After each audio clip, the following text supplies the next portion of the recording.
शक्तिशाली देश या व्यक्ति कई बार सत्य पर हावी होने का प्रयत्न करता है। शक्तिशाली देश या व्यक्ति कई बार सत्य को झुठलाने का प्रयत्न करते हैं, लेकिन सत्य छिपता नहीं है, वो सामने आके ही रहता है, आज नहीं तो कल। ये बात पूरी तरह से लागू होती है आतंकवाद पर भी। मैं बात कर रहा हूं 1980-1990 की, जब पाकिस्तान बार बार भारत पर आतंकवादी हमले कर रहा था और भारत उसे बार बार सहन कर रहा था और साथ साथ में अमेरिका से शिकायत भी कर रहा था। लेकिन अमेरिका, यूरोप, चाइना और अन्य कई देश ये मानने को तैयार ही नहीं थे कि आतंकवाद है और पाकिस्तान उसको बढ़ावा देता है, पाकिस्तान उसका गढ़ है। लेकिन मैंने कहा ना आपको कि सत्य कभी छिपता नहीं है। 2001 में एक ऐसी दुर्घटना हो गई जिसने सत्य को उजागर कर दिया।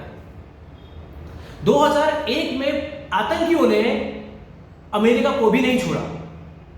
उन्होंने वर्ल्ड ट्रेड सेंटर, जो कि न्यूयॉर्क में लोकेटेड है, उस पर हमला कर दिया और वर्ल्ड ट्रेड सेंटर को उड़ा दिया।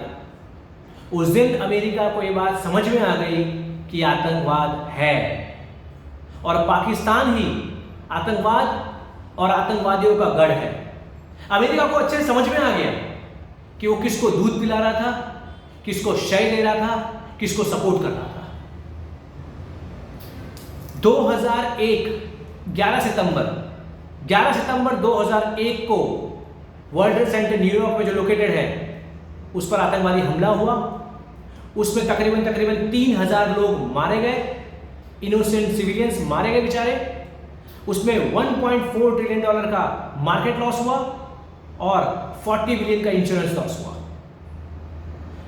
उस दिन अमेरिका को समझ में आ गया कि आतंकवादी देश, दुनिया और इंसानियत के दुश्मन है।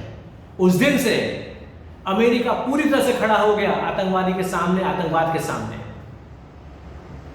मैंने आपसे कहा था सत्य छिपता नहीं, सत्य सामने आके ही रहता है। सत्य परेशान हो सकता है लेकिन पराजित नहीं। भारत परेशान हुआ लेकिन पराजित नहीं। आज सत्य सबके सामने है कि आतंकवाद है और पाकिस्तान ही आतंकवाद और आतंकवादियों का गढ़ है और पाकिस्तान ही आतंकवादियों को बढ़ावा देता है। सत्य एक बहुत पावरफुल फोर्स है जो कभी रुकता नहीं है और उसकी आंधी में सब कुछ उड़ जाता है। जी, सब कुछ। जिसकी जड़ें बड़ी गहरी हो ना, उसको उखाड़ना संभव है और सत्य की जड़ें बड़ी गहरी है।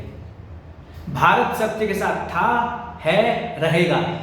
भारत आतंकवाद के खिलाफ था, है, रहेगा। धन्यवाद। Keep watching, keep liking, keep subscribing. Thank you so much.